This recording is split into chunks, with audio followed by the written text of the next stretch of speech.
Bismillahirrahmanirrahim. Assalamualaikum warahmatullahi wabarakatuh. Waalaikumsalam warahmatullahi wabarakatuh.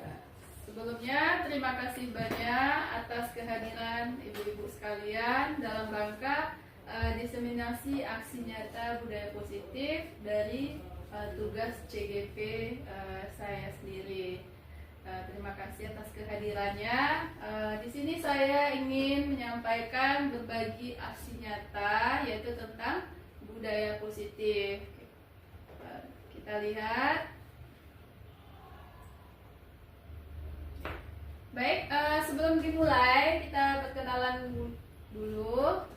Perkenalkan, nama saya Adrina Darwis. Saya calon guru penggerak angkatan 10 dari SMA Negeri 1 Terbagi Besar Kabupaten Lampung Tengah. Sebelum kita mulai, kita melakukan ice breaking dulu dengan yuk senyum selama 30 detik. Senyum.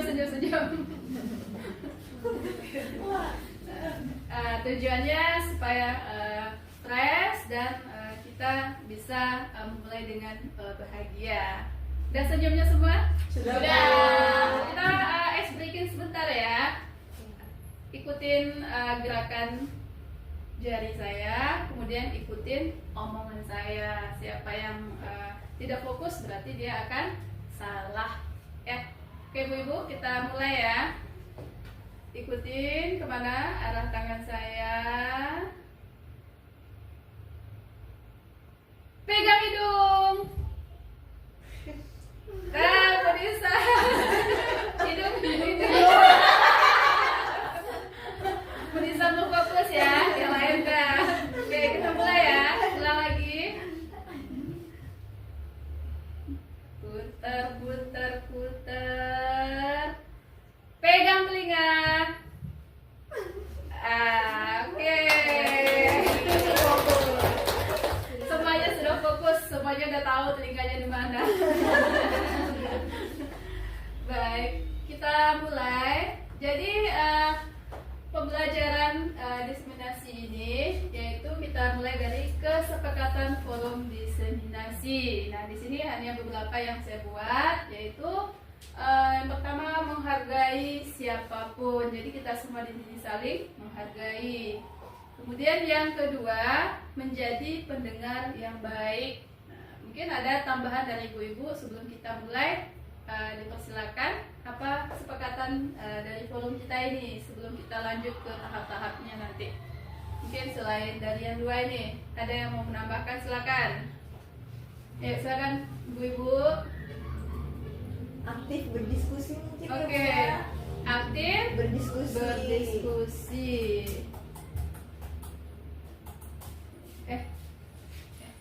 Aktif ya. Ya.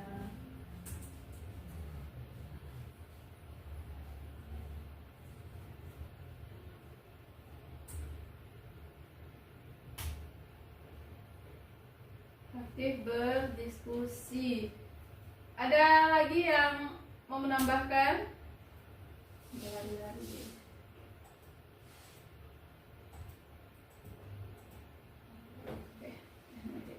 Selain aktif ada lagi? Mungkin dari yang lain? Menghargai siapapun, menjadi pendengar yang baik, aktif berdiskusi. Nanti diedit tulisannya.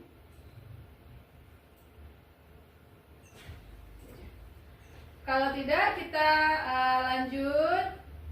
Kemudian ini kita masuk ke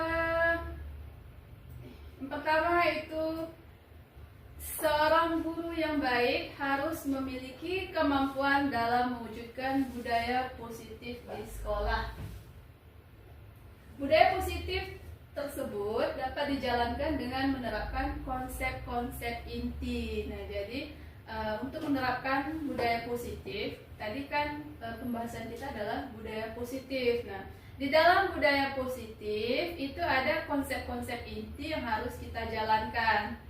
Di dalam budaya positif itu yang pertama itu ada yang disebut dengan disiplin positif. Nah, nanti kita bahas satu-satu. Disiplin disiplin positif. Kemudian yang kedua, motivasi perilaku manusia. Kemudian keyakinan kelas atau keyakinan sekolah. Kemudian kebutuhan dasar manusia, posisi kontrol restitusi, dan segitiga restitusi. Nah, itu adalah konsep-konsep inti yang ada di dalam budaya positif. Kita lihat yang pertama, yaitu disiplin positif. Disiplin positif adalah merupakan suatu cara penerapan disiplin yang mengajarkan anak bertanggung jawab dan menumbuhkan kesadaran diri berdasarkan nilai-nilai kebajikan. Nah, itu yang merupakan konsep disiplin positif. Kemudian yang kedua, masih dalam bagian disiplin positif, di mana disiplin positif ini lebih ke arah disiplin diri, ya, disiplin diri kita yang dapat mengontrol diri dalam melakukan segala tindakan. Nah, itu dia disiplin positif. Kemudian masih disiplin positif selanjutnya, disiplin positif juga bisa dikatakan yaitu disiplin diri yang dapat membuat murid memahami dan menyadari berdasarkan motivasi internal, bukan akibat paksaan, ujian, ataupun hukuman. Jadi ya, disiplin positif tersebut. Kemudian di dalam guru penggerak atau di dalam sekolah penggerak kurikulum merdeka, kita tidak pernah bisa lepas ya dari profil pelajar Pancasila. Profil pelajar Pancasila itu ya sebagaimana sudah kita tahu itu ada 6 karakter. Yaitu yang pertama, beriman dan bertakwa kepada Tuhan Yang Maha Esa. Kemudian mandiri, kemudian berkebinekaan global, kemudian bergotong royong, kreatif, dan bernalar kritis. Terus apa hubungan disiplin positif atau budaya positif dengan nilai profil Pancasila? Nah, pada dasarnya nanti ada hubungannya di mana setiap budaya positif yang akan kita kembangkan itu harus berdasarkan nilai-nilai profil pelajar Pancasila. Sekarang kita masuk ke motivasi perilaku manusia. Manusia dalam berperilaku atau bertindak itu secara umum mempunyai 3 motivasi. Yang pertama, untuk menghindari ketidaknyamanan atau hukuman. Yang kedua, untuk mendapatkan imbalan atau penghargaan dari orang lain. Yang ketiga, untuk menjadi orang yang mereka inginkan dan menghargai diri sendiri dengan nilai-nilai yang mereka percaya. Nah, itu adalah 3 motivasi manusia dalam melakukan tindakan atau berperilaku.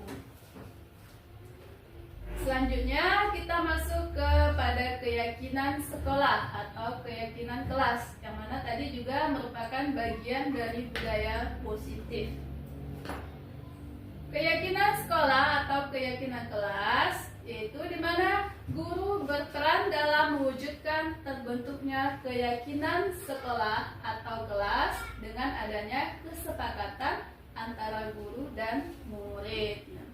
Keyakinan sekolah atau kelas ini bisa kita katakan merupakan sebagian dari sama dengan peraturan, ya. Tapi kalau sekarang namanya keyakinan, dimana keyakinan atau peraturan yang kita maksud tadi itu adalah berasal dari murid dan guru. Jadi kesepakatan antara murid dan guru.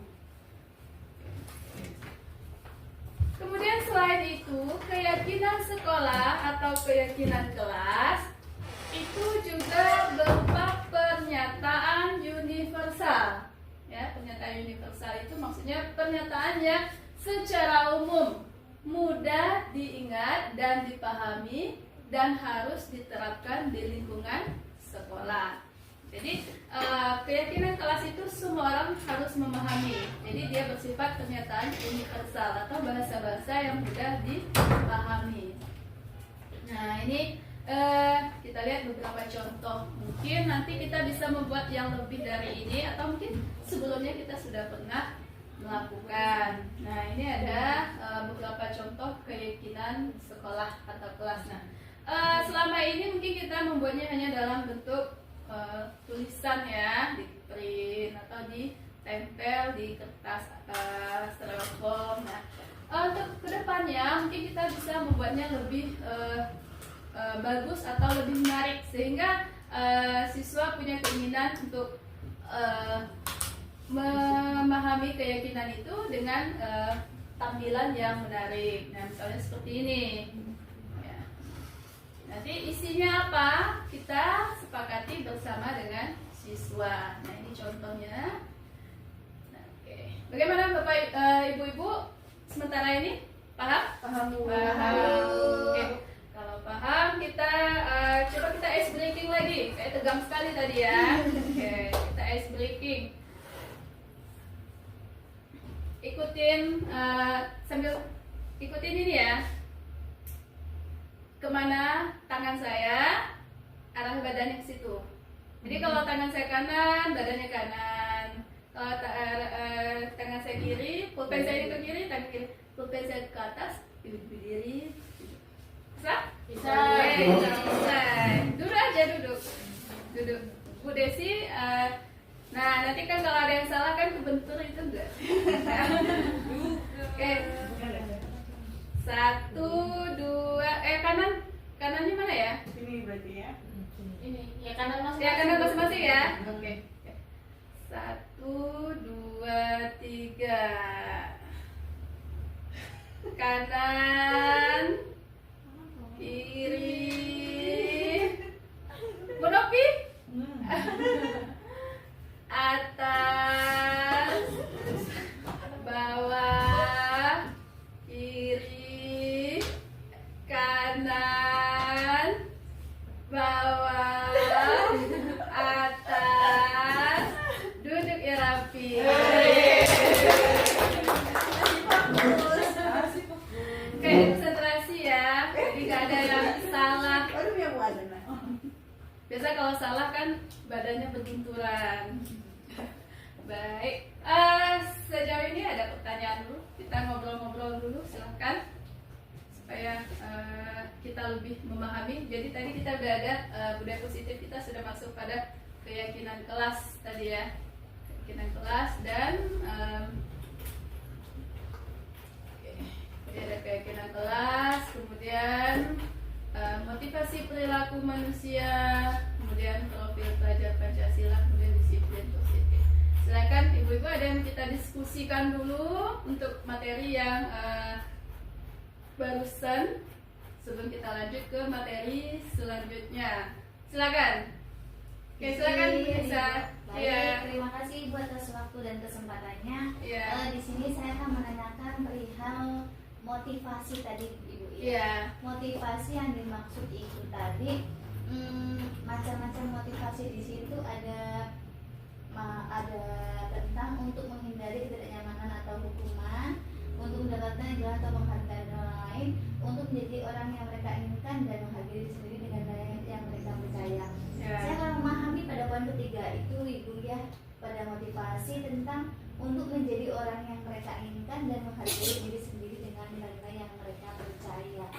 Mohon maaf Ibu, tolong itu dijelaskan secara detail, kemudian tolong diberikan contohnya Ibu ya. Iya. Terima Terima kasih. Ibu. Oke, terima kasih Bu Nisa. Baik, terima kasih atas pertanyaannya. Saya akan mencoba menjelaskan. Mungkin nanti bisa ditambahkan oleh rekan yang lain. Jadi di sini tadi kita mengatakan bahwa manusia itu berperilaku itu mempunyai 3 motivasi atau dorongan dari dalam dirinya, ya. Jadi yang pertama, mereka itu berperilaku atau bertindak itu karena menghindari ketidaknyamanan atau hukuman. Jadi ada orang yang berperilaku, bertindak itu karena merasa terpaksa supaya tidak dihukum. Pokoknya menghindari hukuman. Nah, itu. Kemudian yang kedua, untuk mendapatkan imbalan atau penghargaan. Jadi orang berperilaku, bertindak, bekerja itu atas dasar reward, ya, reward supaya dia diberi imbalan atau penghargaan. Jadi biasa orang seperti ini semua tindakannya diukur dengan materi atau uang, ya.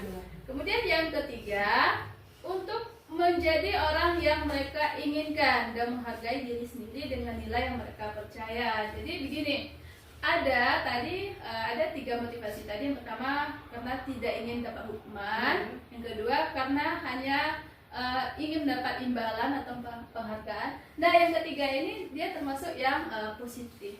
Jadi dia berperilaku atau bertindak itu karena dia ingin orang lain menghargai dia.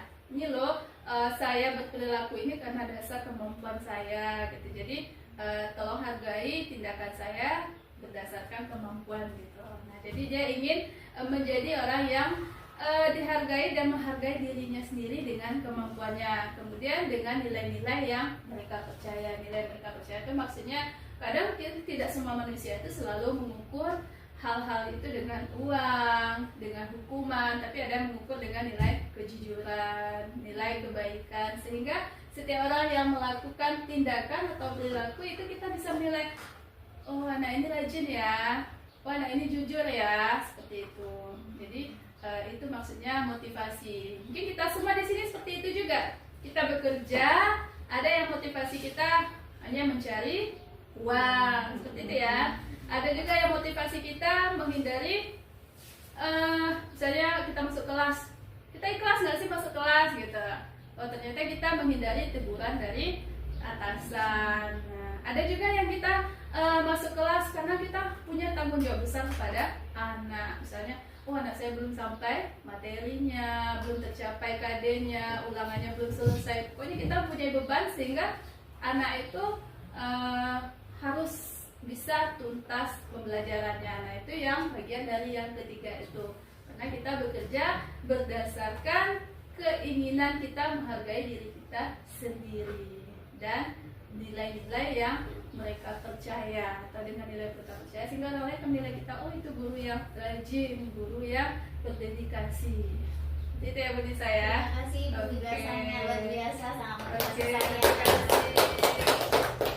Baik, dari ibu-ibu yang lain mungkin ada yang mau didiskusikan dulu sebelum kita masuk ke materi selanjutnya tadi.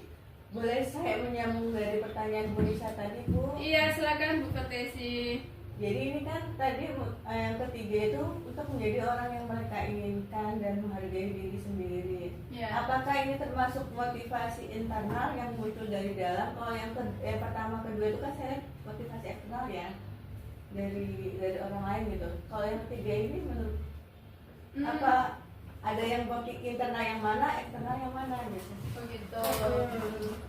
Ya, terima kasih Bu Desi atas tanggapannya. Kalau kita lihat di sini 3 motivasi perilaku manusia itu, kalau dilihat dari sini, ini bisa sebenarnya ini internal semua ya, internal semua. Mungkin yang maksudnya internalnya begini, ada juga dia bisa eksternal, bisa internal.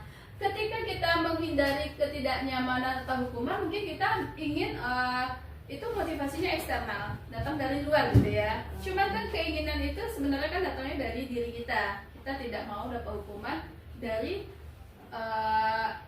luar kita gitu, sehingga kita melakukan tindakan tersebut. Nah, jadi dia sebenarnya internalnya itu keinginannya, sedangkan eksternalnya itu niat kita melakukan itu karena tidak ingin orang luar memberikan hukuman pada kita gitu ya. Nah, sedangkan yang kedua itu internal langsung, karena kita ingin mendapat penghargaan. Begitu juga ingin menjadi orang yang dihargai atau menghargai diri sendiri. Ya, seperti itu ya Bu Desi. Bagaimana tanggapannya? Ada yang memberikan tanggapan? Bu Nisa, ada tanggapan? Boleh Bu ya? Ya, silakan. Sedikit meluruskan ini, Iya. mohon maaf sekali.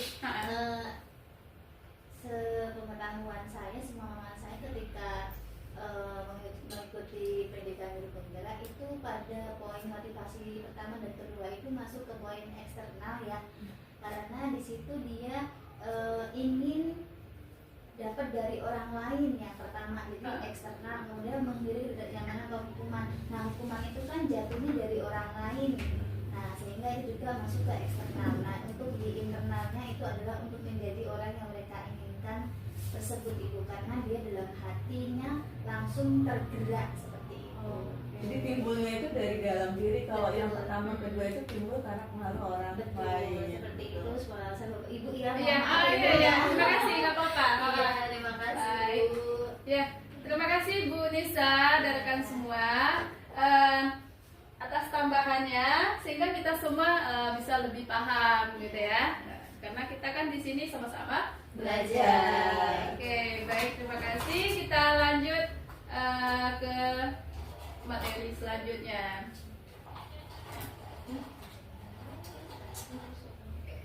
Baik, kita lanjut ke materi selanjutnya, yaitu kebutuhan dasar manusia. Nah, di dalam ilmu ekonomi ini sebenarnya udah ada ya, tapi kebutuhan dasar manusia itu kebutuhannya lebih kepada fisik atau materi, itu kalau dalam ilmu ekonomi. Nah, misalnya kebutuhan makan, pakaian, sandang, pangan, papan, rumah, kan gitu ya. Nah itu kan kebutuhan dasar. Nah, sementara di pembelajaran kita juga mempunyai kebutuhan dasar. Sekarang kita lihat dulu pernyataan.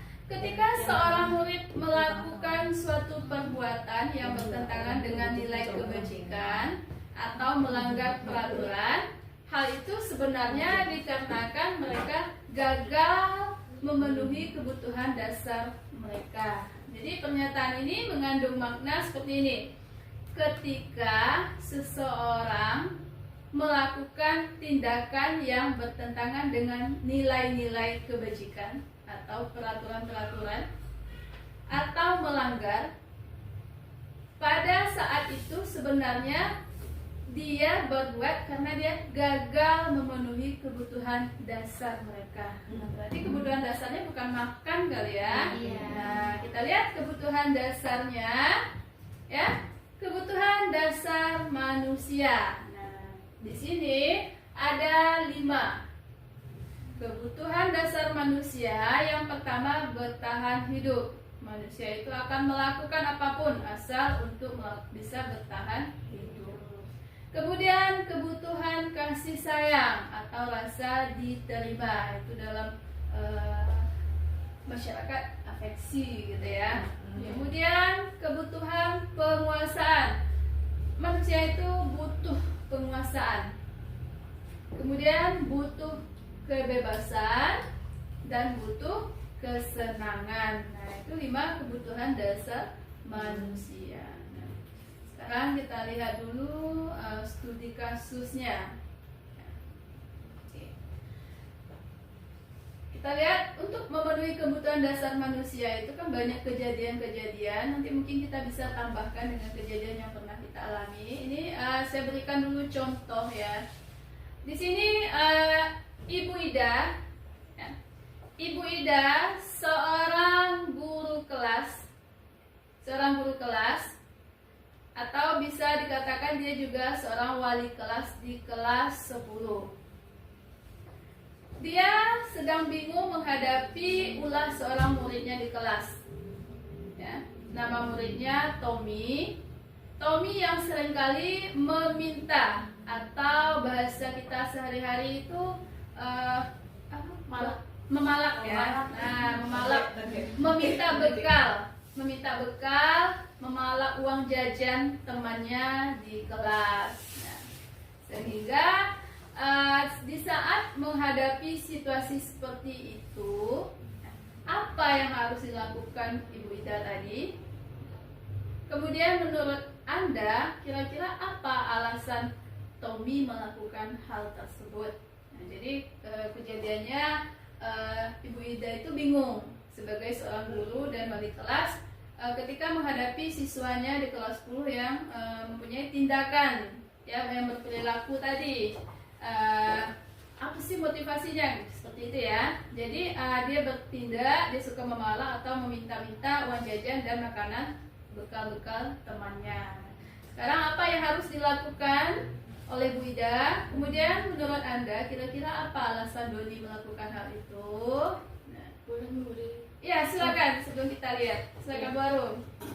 Kalau dari studi kasus ini bisa bisa terselesaikan ya Bu, ini Ya. sesuai dengan pengalaman pribadi. Jadi Bu Ida ini kan sedang kebingungan karena ada salah satu muridnya yang sering melakukan pemalakan atau meminta jajan dan lain sebagainya. Nah, kalau saran dari saya, jadi satu kelas itu sebelum dikumpulkan ya Bu, menanyakan beberapa saksi beserta bukti dan lain sebagainya. Jadi dikumpulkan satu kelas itu penuh, harus hadir semua, diminta untuk menyampaikan sesuai dengan keluh kesahnya, kemudian ditambah lagi harus jujur. Tunjuk saja namanya tidak apa-apa, berkata kotor tidak masalah, tetapi selesai dari ruangan tersebut sudah tidak usah dibahas lagi permasalahan itu, jadi selesai begitu. Saya pernah menerapkan itu dan alhamdulillahnya selesai begitu. Bisa jadi alasan Doni melakukan itu karena kurang perhatian orang tua sehingga mencari perhatian ke teman-temannya agar dia dikenal begitu, atau bisa jadi karena memang si Doni ini tidak mampu sehingga meminta jajan temannya. Oke, terima kasih atas perbuatannya. Mau nambahkan boleh? Iya, Dari silakan Bu Bu Arum. Dwi. Nanti kita bahas kembali. Gini ya Bu Arum, Iya. mau tanya tentang bagaimana punishment yang baik untuk si Tommy, karena kan Iya. kita belum mungkin dikumpulkan saja, tapi kan nggak tahu punishment Oh iya, tadi Doni belum seperti apa. tersampaikan ya. Siapa tahu nanti dia kedepannya ngulang lagi. Iya, maaf. Jadi dalam proses pengumpulan itu kan sudah ada yang jujur, tapi kan ada juga yang waktu itu pernah yang memang malu-malu ya Bu ya, sehingga kan tidak mau mengakui di depan temannya, tetapi kan saya minta untuk ini mengaku di belakang. Jadi kan tetap diproses walaupun sudah keluar dari ruangan itu. Nah, yang jelas saya bertanya alasan dia itu mengapa melakukan hal seperti itu, apa yang membuat dia itu jahil sama temannya, berkata kotor atau melakukan pembulian. Itu yang kasus dari saya ya. Sehingga ketika dia melakukan pengakuan, otomatis kan di dalam BK dan wali kelas itu kan ada buku poin. Jika memang itu masuk di buku poin, dia dimasukkan ke poin, sehingga kalau memang banyak, perlulah panggilan orang tua untuk interaksi agar mengetahui seperti ini loh anaknya. Jadi untuk kedepannya mohon agar ketika di rumah dipantau sehingga di sekolah ini lebih terarah begitu. Kalau punishment secara fisik kan kita sekarang sudah tidak boleh ya, jadi ya disesuaikan dengan peraturan yang ada di sekolah begitu. Oke, terima kasih. Ya, itu pendapat dari rekan-rekan ibu-ibu semua. Jadi tadi sebelum kita masuk ke kasus, kita kan sudah melihat ya. Jadi manusia itu mempunyai kebutuhan dasar manusia. Nah, jadi di sini tadi Ibu Arum, kesimpulan dari yang Ibu Arum berikan itu tadi, apa yang harus dilakukan Bu Ida? Menyelesaikan permasalahan itu di kelas sampai tuntas dan memberikan punishment seperti kata Bu Dwi tadi ya, punishment atau sesuai. Nah, punishment itu seperti pembahasan kita yang pertama tadi kali ya, yaitu sesuai dengan keyakinan kelas. Nah, Yang sudah disepakati. ya yang sudah disepakati. Misalnya tadi kan dibawa ke BK gitu. Nah, kemudian kenapa Tommy melakukan hal seperti itu? Nah, itu tadi Bu Arum mengatakan mungkin Tommy itu butuh kasih sayang. Dari segi afeksinya. Iya. Yang lain setuju Bu Ibu? Oke, Kebutuhan benar dasarnya ya. tidak terpenuhi ya Bu ya. Iya. Karena memang di sini dia manusia itu mempunyai kebutuhan dasar, yaitu kebutuhan kasih sayang dan rasa diterima. Mungkin dengan penyelesaian secara individual atau secara bersama pun, Tommy ini mungkin seperti yang Bu Arum katakan, mungkin dia mendapat pengabayan gitu ya. Nah, kita lihat di sini, ini ada beberapa jawabannya. Dan itu sangat sesuai dengan yang ibu-ibu tadi ungkapkan, ya. Ya, yang pertama, alasan Tommy ya melakukan. Kenapa dia melakukan pemelakan atau meminta duit temannya? Itu karena dia lapar. Itu alasan klise ya. Nah, biasa anak-anak kan seperti itu, lapar. Kemudian karena dia tidak bawa bekal ke sekolah, maka kebutuhan dasar yang berusaha dipenuhinya itu adalah bertahan hidup. Nah, itu kan alasan dasar anak seperti itu, dia lapar. Tapi kemudian setelah ditelusuri, nah ternyata ya benar seperti yang Bu Arum katakan. Setelah ditelusuri, kenapa kalau lapar tidak bisa meminta dengan baik-baik? Kan seperti itu biasa kita ya. Kenapa harus dengan memalak, meminta dengan kasar?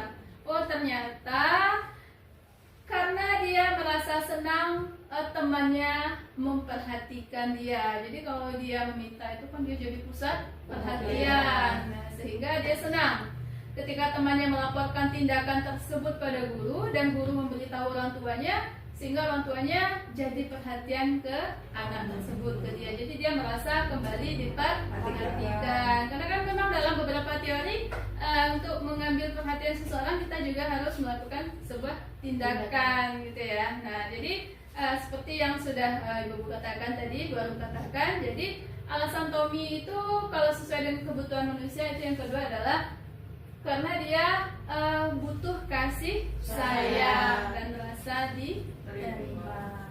Jadi itulah kenapa dia melakukan hal tersebut. Dan Bu Ida tadi apa yang harus dilakukan ya sesuai dengan kesepakatan bersama. Baik. Nah, kemudian kita masuk ke alasan selanjutnya nih, masih ada alasannya. Kenapa Tommy melakukan hal tersebut? Karena temannya jadi takut dengan dia dan menuruti keinginannya. Maka sebetulnya Tommy ini sedang berusaha memenuhi kebutuhan dasarnya akan kekuasaan. Jadi kadang anak-anak itu ingin menunjukkan power ya, power. Ada beberapa anak yang merasa kuat, ya. Iya ya. Dia merasa kuat, kemudian dia ingin selain dia diperhatikan, dia butuh kasih sayang, dia ingin menunjukkan powernya. Apalagi kalau anak-anak baru kan banyak seperti itu ya. Nah, dia tunjukin bahwa dia ini loh, dia punya identitas sendiri gitu. Dia punya power, kemudian dia ingin menunjukkan butuh dia akan kekuasaan. Dan alasan selanjutnya ya, karena dia merasa bosan dengan bekal makanan yang dibawakan ibunya dari rumah, karena ibunya selalu membawakan bekal yang sama. Oleh karena itu, dia ingin mencoba makanan temannya yang beraneka ragam. Maka Tommy sedang berusaha memenuhi kebutuhannya akan kebebasan. Jadi Tommy ini lagi butuh variasi, ya. Jadi dia butuh kebebasan. Nah, inilah alasan Tommy yang keempat. Kemudian yang alasan Tommy yang terakhir, yang kelima, ya. Karena ia melakukan karena iseng saja dan dia menikmati ekspresi wajah temannya. Jadi dia senang melihat orang lain menderita, gitu ya. Dia senang melihat temannya yang kesal karena diambil makanannya, dan menurut dia ekspresi teman-temannya itu lucu, tidak menghibur, ya. Jadi dia merasa senang, dia merasa senang dan terhibur. Jadi sebenarnya ya, kita kembali diskusikan, itu benar-benar sifat dasar manusia seperti itu ya Ibu ya. Ada senang melihat orang menderita, kemudian dia akan terhibur ketika orang lain jatuh, itu dia ada ya, karena sifat manusia seperti itu ada. Ada orang jatuh Ya. tawa dulu.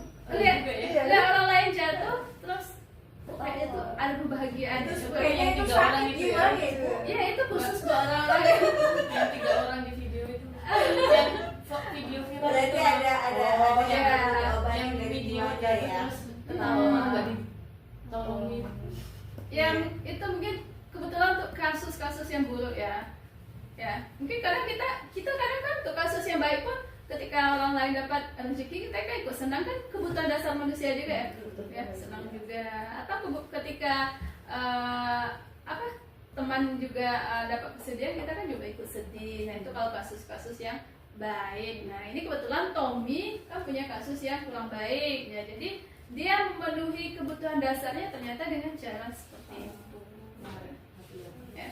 Jadi memang ternyata itu memang kebutuhan dasar manusia. Karena dia mungkin nggak mendapatkannya di rumah mungkin ya Bu ya. Jadi dia bercandanya itu ingin mendapatkannya itu di sekolahan, di kelas, cari perhatian segala macam. Nah, Iya. kadang inilah ya, kadang-kadang masalah anak jadi tanggung jawab sekolah, padahal di rumah juga perlu juga kerjasamanya gitu kan. Iya. Jadi mungkin ini bisa jadi juga itu tambahan kita ya, penyelesaian kasus anak selanjutnya. Jadi kita sebagai guru jadi paham ya. Iya. Artinya, oh anak ini seperti ini, oh ternyata mungkin kita pahami dulu ternyata dia seperti ini, ada latar belakangnya, ada kebutuhan dia yang tidak terpenuhi. Iya. Dia jadi seperti ini. Iya benar sih. Jadi pembelajaran kita selanjutnya mungkin karena selama ini kita menyelesaikan kasus tidak meneliti kebutuhan dasar ya. Karena ya. Karena terkadang kita melihat kenapa kamu melakukan ini kan, kita tidak ingin tahu kok anak kita bisa begini gitu. Nah ternyata untuk pembelajaran selanjutnya kita harus memahami kebutuhan dasar manusia sehingga kita tahu kenapa alasan-alasan. Termasuk kebutuhan dasar kita juga ya Bu ya. Karena kita juga suka marah ya. Aduh ada apa ini? Harus ngomel. Di rumah ada apa? Ada di rumah ada apa ini gitu ya. Jadi kita kebutuhan dasar kita juga penguasaan ini ya, kasih sayang juga. Sama kita kan manusia. Oh berarti kalau tantrum kurang kasih sayang. Iya, ya baik. Ya seru sekali ya untuk membahas Kayaknya alasan. 1 jam kurang nih Bu. Kebutuhan dasar. Iya. Nanti ini sebenarnya materi masih banyak ini, tapi kita paskan nggak apa-apa. Lebih 2 menit.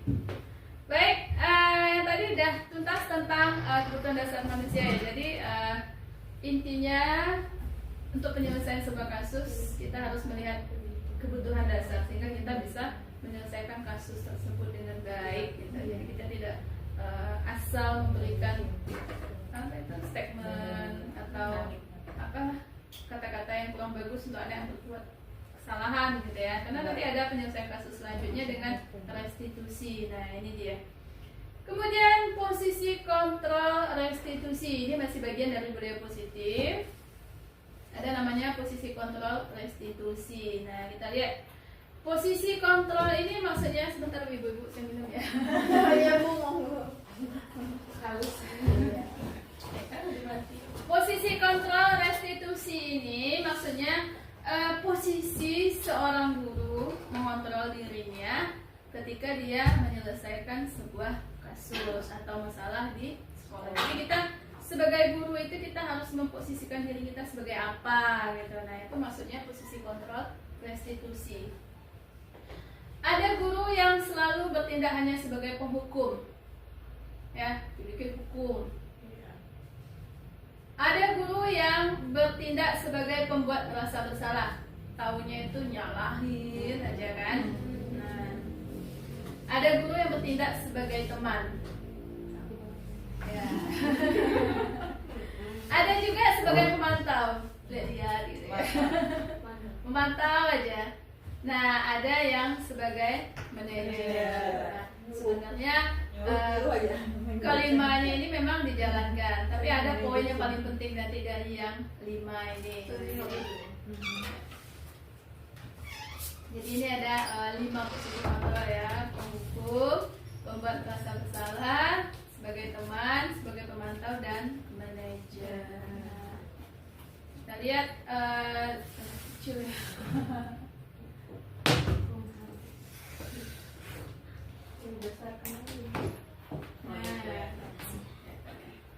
baik, kita coba lihat tabel di bawah ini. 5 posisi kontrol. Ini motivasinya. Ini identitas gagal, kontrol dari luar, menghindari hukuman.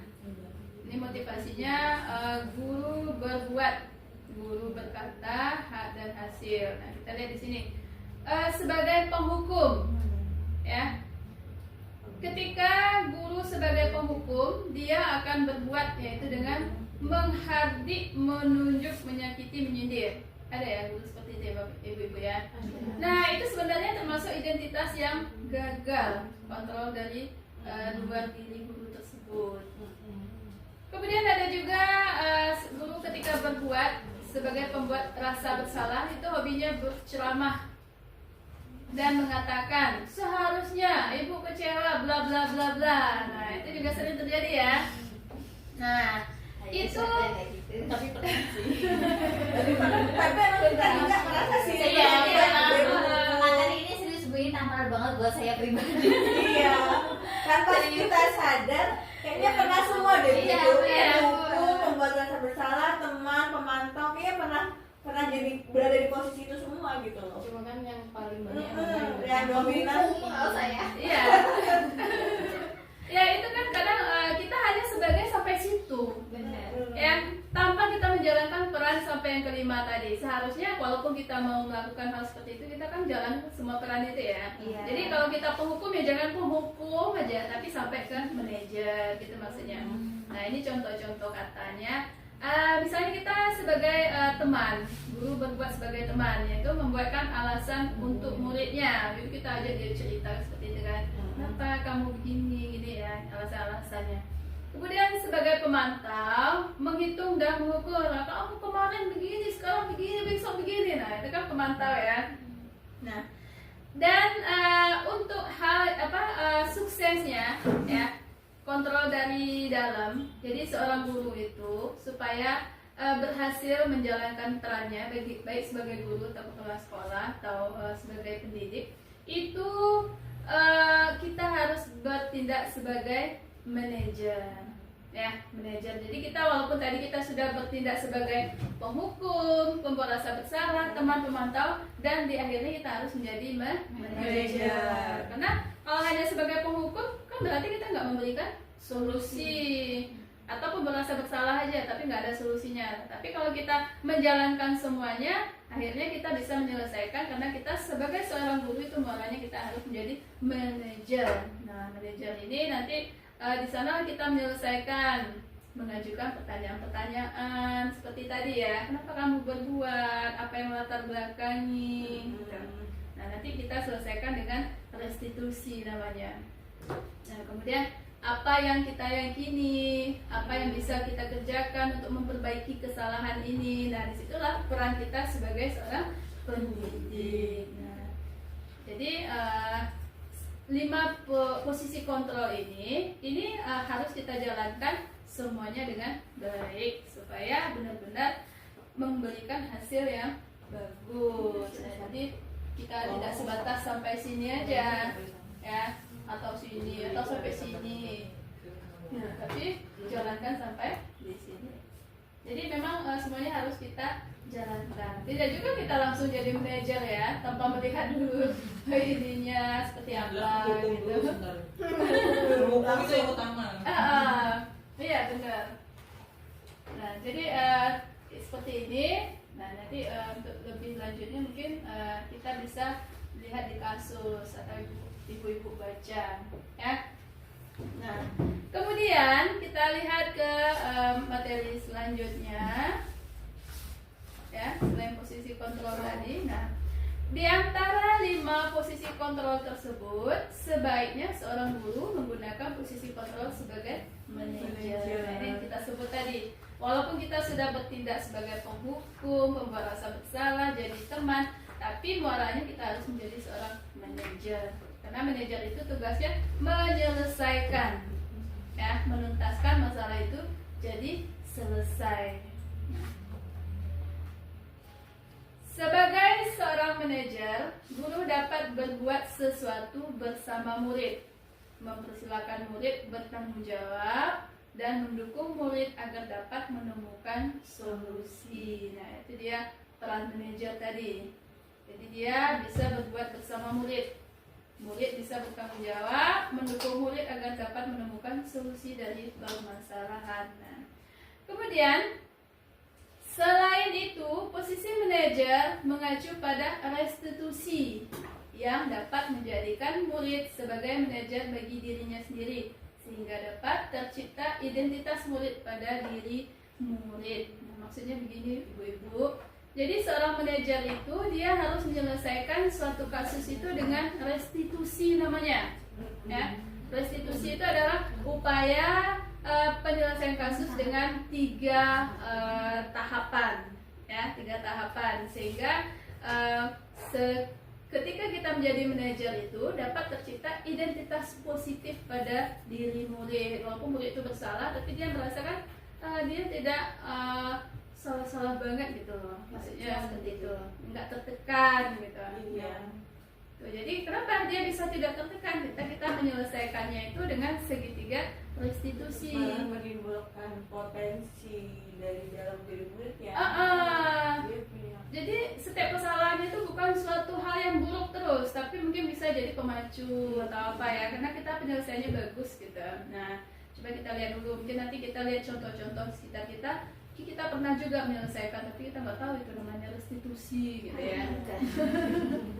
Nah, kalau di sini restitusi itu ada tiga tahapan. Yang pertama, menstabilkan identitas. Yang kedua, validasi tindakan yang salah. Kemudian menanyakan keyakinan kelas. Stabilkan identitas itu maksudnya kita menstabilkan identitas dilakukan berdasarkan prinsip bahwa membuat kesalahan adalah bagian dari proses pembelajaran yang nantinya akan menggeser identitas gagal ke arah identitas sukses. Jadi ketika anak mempunyai kasus, kita kan sering bertanya, kenapa kamu melakukan hal seperti itu? Seperti Tommy ya, Tommy, kenapa kamu tadi melakukan hal seperti itu, memalak dan meminta makanan teman? Saya lapar bu. Nah, kan Tommy jawabnya seperti itu ya. Saya lapar bu. Saya di rumah nggak diberikan bekal sama orang tua saya bu. Oh begitu. Ya, kalau itu ibu paham. Ibu dulu juga waktu sekolah sering lapar, sering tidak bawa bekal. Nah, kan tapi saya berarti saya nggak salah. Nah, itu namanya menstabilkan identitas. Tapi, nah itu kan contohnya tadi seperti itu. Jadi kita ya berbuat salah itu nggak masalah, nggak manusiawi. Jadi semua orang pasti buat salah. Kalau ibu dulu juga pernah lapar, kan kita sering seperti itu ya. Nah, tidak ada manusia yang sempurna. Nah, tapi kita akan validasi apakah tindakannya itu salah apa benar gitu. Nggak sebatas ibu juga dulu pernah seperti itu. Ibu sering lapar, sering nggak bawa bekal.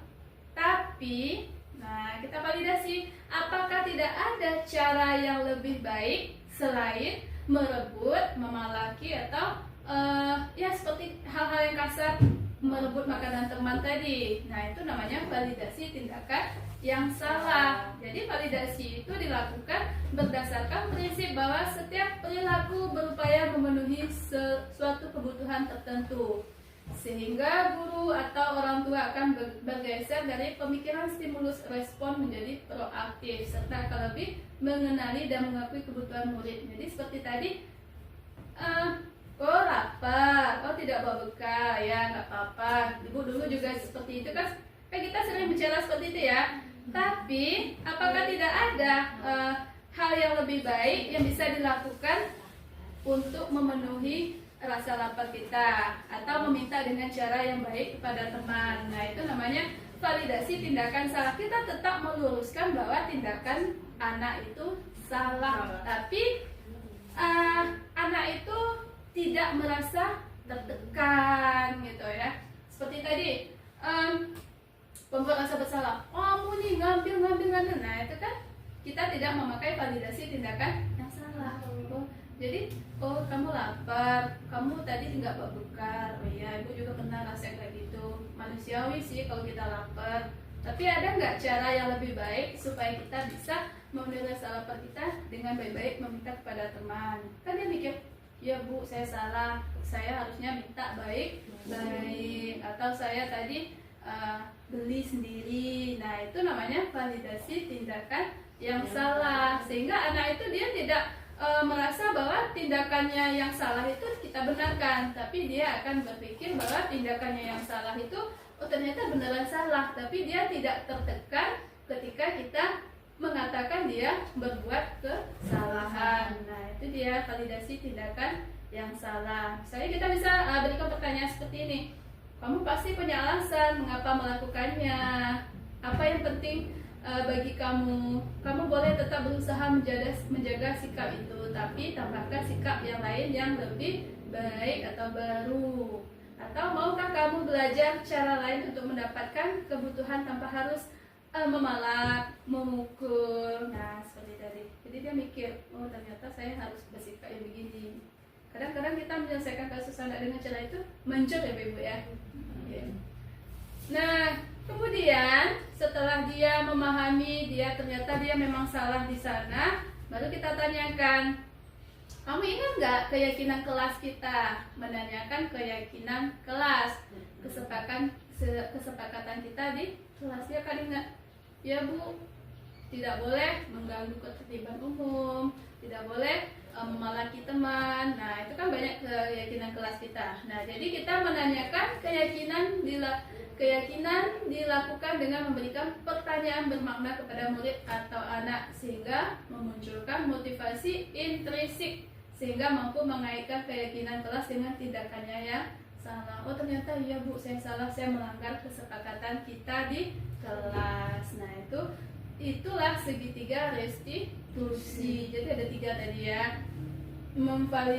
Menstabilkan identitas, memvalidasi tindakan yang salah, kemudian menghubungkan dengan menanyakan keyakinan kelas. Nah, setelah itu, disitulah perannya seorang manajer tadi, mencarikan solusi setelah keyakinan kelas. Nah, ini keyakinan kelasnya bisa ditanya, apa nilai yang kita percaya di kelas?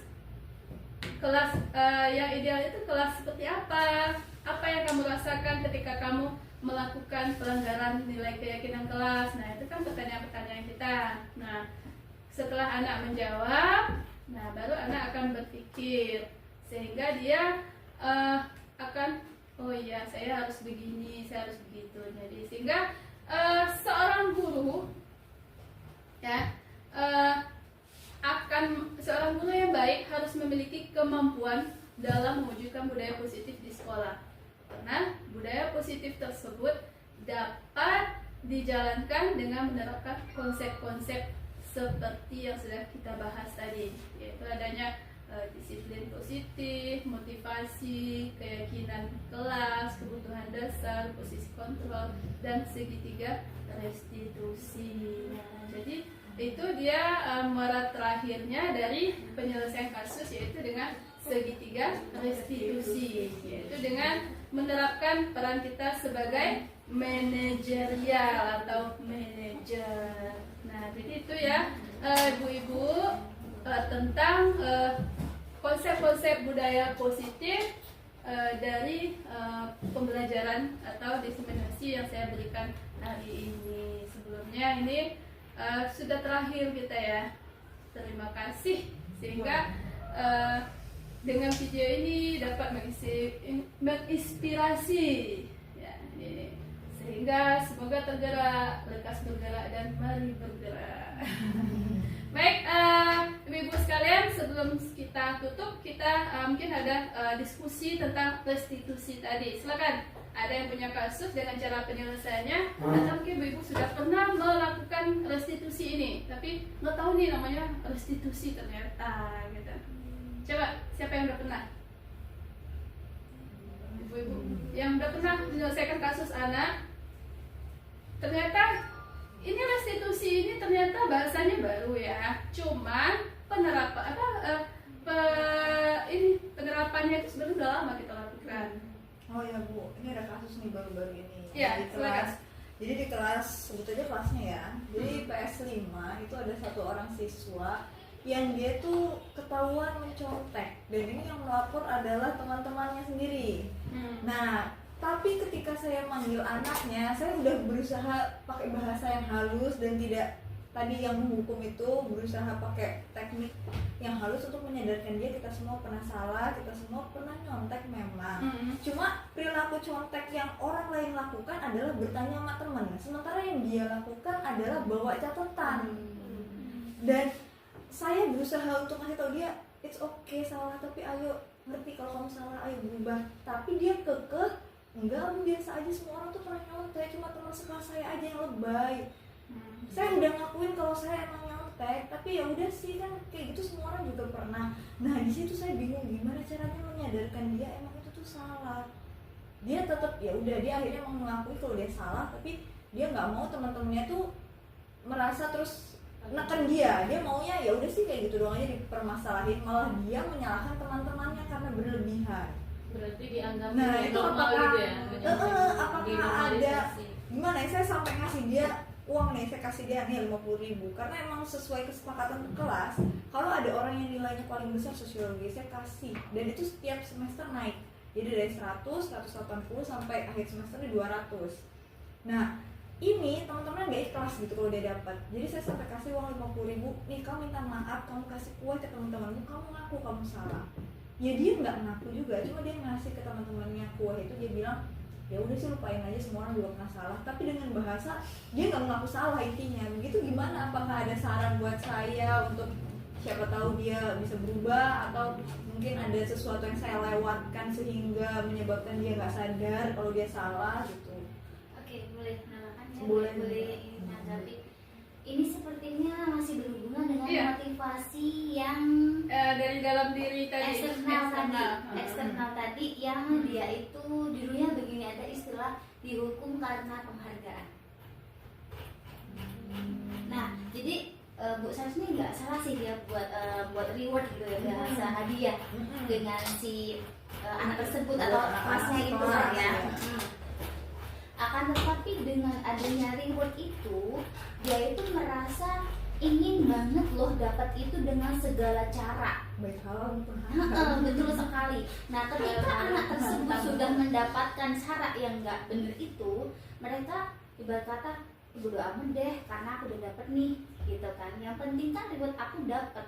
Jadi mereka itu timbul motivasi bukan internal, akan tetapi eksternal tadi, ingin dapat hadiah. Nah, dari situ sebenarnya itu hati anak mulai dibuat keras. Maksudnya begini ya, ketika sudah mendapatkan reward itu, si anak tersebut itu kayak dilatih untuk hatinya keras, nggak mengakui apa yang dia lakukan kalau itu salah. Nah itu kayaknya berhubungan dengan motivasi tadi itu. Bu Saras nggak salah, hanya saja mungkin kayak penerimaan hati dia mengenai reward ibu itu salah gitu, karena dia mikirnya segala cara pokoknya aku harus bisa dapat uang itu gitu kan ya. Sehingga ketika anak tersebut nggak ibu kasih lagi, maksudnya anak kelas ibu nggak dikasih reward lagi, mereka nggak akan sesemangat itu. Saya sempat ngasih, bahkan saya kasih 2 orang gitu, jadi nggak cuma dia sama sisi yang pro dan kontra lagi. Terus saya bilang, karena kamu ngelakuin ini sama seperti lomba, kalau misalnya udah ada yang tidak sesuai dengan aturan maka didis, kata saya kan gitu. Berarti kamu ini harus terima kalau kamu didis, ya. Tapi saya sesuai hati nurani ya, itu nih kamu jajanin teman-teman sekelas, mungkin itu saya nggak tegaan orangnya gitu. Jadi tetap saya kasih, tapi 50.000 aja kamu harus misain buat teman-temanmu, sisanya buat kamu jajan terserah, karena nggak tega itu tadi ya. Mungkin salah saya mungkin di situ, harusnya didis kalian gitu. Iya, sebenarnya kita guru itu kan tadi ada 5 sisi kontrol ya. Mungkin ada beberapa hal yang belum kita jalankan. Ya, manajer kita, manajer itu kan juga harus ada tahapannya yang bagusnya seperti apa. Kemudian tindak atau keyakinan kelas Bu Saras mungkin perlu diperbaiki ya bagi saya. Nah, kenapa? Karena mungkin anak itu berbuat karena motivasi ini tadi kan untuk mendapatkan imbalan. Mungkin anak berbuat dengan cara apapun asal dapat duit 50.000. Jadi mungkin sebaiknya setelah ini supaya restitusi kita berjalan baik. Karena tadi kan di restitusi itu nggak jalan, yang ketiga jadinya ya. Keyakinan kelas diperbaiki dulu. Ya, diperbaiki. Apa yang harus diperbaiki? Yaitu jangan memberikan siapa dapat nilai tertinggi imbalan sekian. Nah, sehingga anak termotivasi hanya untuk itu. Ya, mungkin perbaiki begini. Saya tidak peduli nilai kamu tinggi atau rendah, tapi saya lihat kejujuran kamu. Mau kamu 90, kalau kamu contek nggak ada nilai dari saya. Tapi kalau kamu nilai kamu mau 20, tapi saya lihat kamu jujur, saya hargai kamu.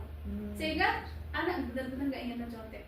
Kalau saya sih pernah melakukan seperti itu, saya akan hargai nilai kamu 30. Tapi kalau kamu benar-benar nggak mencontek, ya benar, dia cuma mikir aja gini-gini, mikir, tulis. Enggak, saya kalau anak yang udah begini-gini di bawah, langsung saya silang aja nih, walaupun nilainya tinggi. Nah, sehingga anak itu ketika tertanam. Jadi penghargaan atas kejujuran itu. Dia ini yang dikejarnya ini yang ketiga, tertanam dalam dirinya. Motivasi intrinsi. Yang penting saya kan jujur. Apalagi saya kalau di kelas tuh saya lebih mengutamakan speaking mereka. Benar, Debat. iya itu juga menjadi fondasi kita untuk Ya, buat mengetahui keyakinan. anak tersebut tuh mampu nggak sih? Iya. Seperti itu. Keyakinan kelasnya kita perbaiki. Saya tidak melihat nilai ulangan kamu yang tinggi rendah, tapi yang saya lihat proses kamu di kelas. Ketika kamu di kelas debat kamu bagus, diskusi kamu bagus, ulangan kamu 20 pun akan Bisa naik. membantu, benar Nah, kayak akan naik. juga saya berarti. Ya, saya seperti itu. Jadi anak itu benar-benar dia nggak mengharapkan nilai ulangannya tinggi lagi, Ya, oke. ya. Tapi dia berusaha. Iya. Dan kayaknya kalau dia dari Busaras, keyakinan kelasnya itu timbul dari Busaras, Reward. bukan dari Suara-suara anak murid. suara-suara murid gitu loh. Jadi Ya. sebelum keyakinan kelas itu Bu Saras buat disepakati dulu dengan anak-anak biar keyakinan itu muncul dari dalam diri anak itu, bukan dari guru. Iya. Gitu. Jadi sepertinya keyakinan kelasnya ya, Bu Sarafnya diperbaiki lagi, terus dibuat yang lebih bagus sehingga anak berlaku atau tidak itu motivasinya ya bukan yang kedua aja tapi juga yang ketiga. Nah baru semua kasus bisa kita selesaikan dengan restitusi. Dan sepertinya keyakinan kelas itu juga jangan ada kalimat negatif. Ya. Jangan ada kalimat negatif, gunakan kalimat-kalimat positif. Ya, misalnya kayak tadi kata Bu Agna kan tidak boleh, itu kan negatif tuh. Diganti kalimat-kalimat positif kalau buat Iya. keyakinan kelas. Bahasanya universal. Jadi ya. Yang positif mungkin biar memacu Iya, tadi memacu. tuh. Iya. Kalau Kalau biasanya diri. tidak boleh membuang sampah gitu. Yang misalnya, diingatkan ini- buanglah sampah.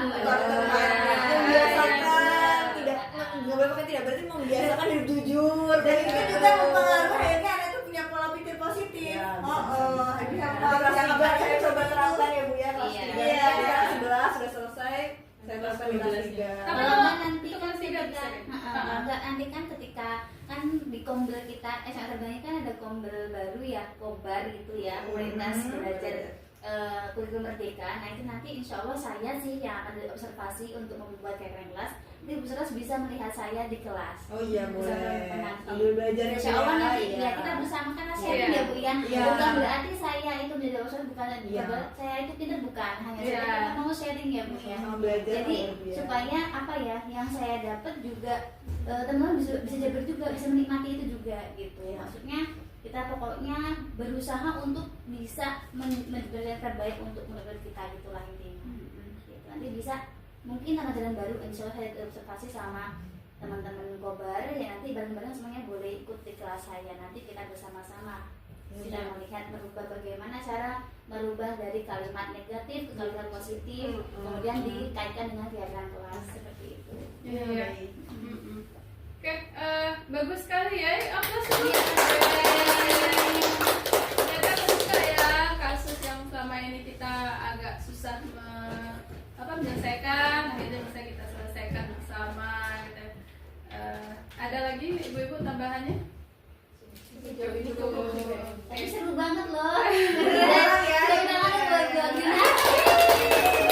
Jadi kayak apa sih kita juga apa sih mengingat ya bisa ya Iya. mengulang-ulang Ya, dejavu kayak semacam dejavu pernah mengalami gini-gini. Jadi seperti flashback ya. Iya. Banyak pengalaman sebenarnya itu sudah kita lalui, sudah pernah kita lakukan, tetapi kan bahasanya yang Jadi refleksi ya buat kita sebagai guru ya. Iya. Tanya apa yang salah gitu. Sebenarnya kalau materi PGP ini dapat sebelum waktu kita kuliah, Harusnya insya sih Allah ya. sih kita Jadi bisa lupa banget jadi Iya.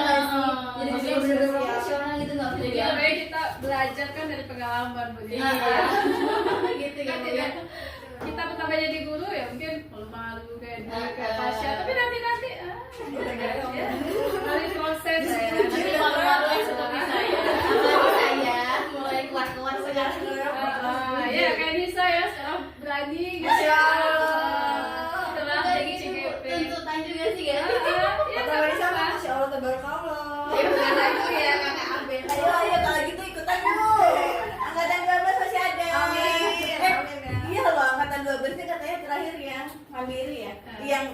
Bentar ya, saya tutup dulu ya. Oh iya, belum heboh ya, Terima kasih banyak ibu-ibu atas perhatiannya. Semoga diseminasi perilaku budaya positif kita kali ini memberikan hasil yang baik untuk kita semua. Dan nanti kita bisa bertemu lagi di lain waktu dengan kegiatan yang lain. Tapi kita semua bisa semangat untuk belajar bersama kembali. Terima kasih atas perhatiannya dan telah membantu saya. Saya ucapkan terima kasih banyak. Assalamualaikum warahmatullahi wabarakatuh. Waalaikumsalam warahmatullahi wabarakatuh. Kira-kira biasa ya kan? Tanggapan dulu. Ya, ini kan diedit masih tanggapan video. Nggak dipisah aja dulu. Ya langsung aja kita dari sini nanti kan bisa di-cut pakai ini. Coba siapa yang mau ngasih tanggapan ngadep situ? Tanggapannya satu-satu gitu, gua apa gimana? Dua aja atau tiga? Iya. Coba dong kamu ngadep situ dulu. Ya dari Enggak, Baru sama Bu berdiri Sarah, aja. sama Bu Novita. Oh yang Iya, soal apa Saya kasus situ tadi aja. itu mungkin enggak. Ini dari diseminasi ini apa responnya gitu. Ibu nanya dulu ya, coba nanti. Baik, terima kasih.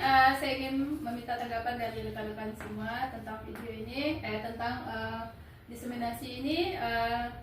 Apa tanggapan ibu-ibu sekalian tentang kegiatan kita ini yang ibu-ibu berikan ini pernyataan atau tanggapan ibu sendiri. Silakan Bu Arum, apa tanggapannya dari acara kita ini? Baik, baik. Terima kasih atas waktunya Ibu. Jadi saya akan menanggapi atas kegiatan hari ini. Jadi menurut saya yang sudah Ibu berikan itu sangat bagus ya Bu, pengemasannya dan lain sebagainya, sehingga bisa menyadarkan saya untuk ke belakang ternyata hal-hal untuk penyelesaian masalah dan lain sebagainya itu sebenarnya sudah mulai diterapkan, cuma pemahaman bahasanya yang belum tahu begitu, sehingga setelah Ibu menyampaikan ini saya jadi lebih paham dan bisa lebih lagi untuk belajar untuk mengemas bahasa yang lebih positif daripada negatifnya. Begitu. Terima kasih Bu. Iya, terima kasih Bu Arum. Mungkin satu lagi siapa ibu-ibu yang Saya boleh. Iya, silakan Bu. Terima kasih Bu Adrina. Iya. Untuk tanggapan saya senang sekali karena sebelumnya kan saya belum pernah mengajar. Saya lulus langsung kuliah lagi baru masuk P3K karena saya belum ada pengalaman yang benar-benar jadi guru mengajar, sehingga sangat berguna gimana saya nanti mengolah kelas, budaya kelas bagaimana diterapkan. Jadi sebelum masuk saya udah tahu sudah ada ini alurnya, saya harus bagaimana supaya bisa kita ambil yang baiknya bagaimana seperti itu. Oke, terima kasih Bu Dwi atas tanggapannya. Mungkin satu lagi dari rekan CGP yang sudah mempunyai pengalaman. Bu Desi apa Bu Nisa? Boleh ya? Baik, terima kasih Ibu atas kesempatannya. Jujur ya, saya sangat bahagia, saya sangat merasa kebersamaannya semakin terjalin dengan Ibu menyampaikan pemaparan diseminasi tadi, karena saya melihat ada teman yang benar-benar sefrekuensi begitu ya Bu ya. Maksud saya ini juga harus diterapkan oleh teman-teman yang lain gitu ya Bu ya. Dan Ibu pemaparannya sangat jelas. Dari yang saya nggak paham tadi di poin 3 pun sudah Ibu jelaskan secara gamblang, dan alhamdulillah saya juga sudah bisa memahaminya, dan terima kasih Ibu, sukses selalu. Oke. Baik, terima kasih banyak atas tanggapan positifnya semuanya, sehingga kita bisa sama-sama belajar ke depannya. Oke, terima kasih. Assalamualaikum warahmatullahi wabarakatuh.